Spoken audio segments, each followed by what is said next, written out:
Hi everybody, it's That's So Mommy here. I am starting my first YouTube tutorial on how to applique. It's really extremely easy. I threw together this nerdy owl for my daughter's quilt in about 45 minutes, and I'm going to show you some basic steps how to get started, and we'll go from there. I wanted to first show you a couple of really easy tools that I use when I'm appliquing. I will not applique at all without Feasible Webs adhesive. It doesn't really matter what brand you prefer to use. This one's my favorite. This one is a light, easy steam, and it's great. It doesn't gum up the needle in the sewing machine, which is, of course, my #1 concern. You can see machine's safe. Second, of course, your quilting pad. I recommend one at least the size of a dinner mat. I can quilt up to a queen size with this. You're going to, of course, need your rulers. I just recently got this Omni Arc. I haven't used it fully to its abilities. I prefer it because it is a lot thicker than my other one. This one here I got about $6 at Walmart. This one was on sale 50% off at Joann's for $14. The reason I prefer the thicker one is because this one does cut. The edges do get cut when I'm using my rotary cutter, which again is another extremely needed tool when quilting. And of course with applique, I mostly use my scissors to cut. There are times if I'm going to applique large strips, I will use my rotary cutter, but I prefer to use my scissors. Now with the applique papers, they come in about 5 a pack, sometimes more. I always begin, there's two sides, there's a shiny side and there's a flat side, like for instance like a piece of paper. I always draw my designs directly onto this paper.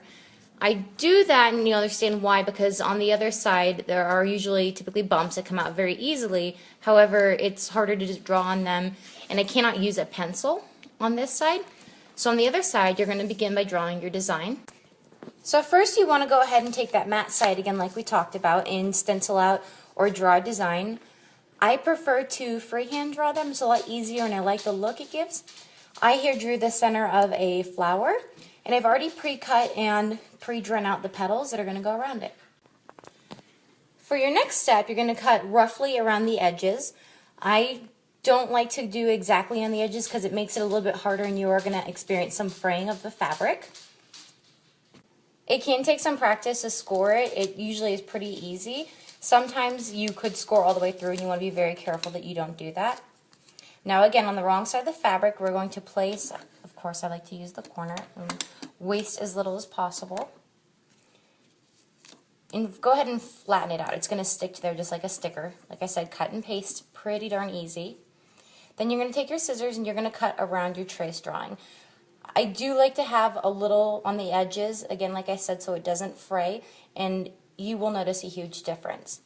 Really important if you're going to be appliquing letters, you're going to want to do them backwards. I found that out the first time I did applique the hard way when I had letters upside down on the wrong side of the fabric, showing the bottom up or backwards. So again, make sure that your fabric is on the wrong side. If you are doing letters, do them backwards.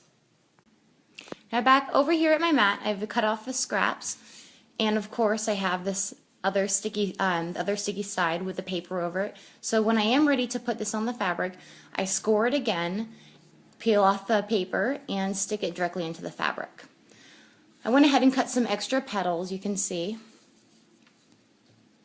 And they're very easy. I don't like to do them all very precise. I kind of like the childlikeness to them, the playfulness to do it a little off-center, not a perfect circle, or just not so perfect. Alright, so here we are. I have my daughter's name spelled out. I'm going to go ahead and cut out a pink applique heart to match one of these pinks for the dot of the eye. And again, I've already scored these, stuck them to the fabric, and you just stick them on like such. They're pretty easy to remove unless you use a heavier duty. Again, I like to use the light because I am not perfect. I make mistakes, and I want to be able to remove that and put it back on.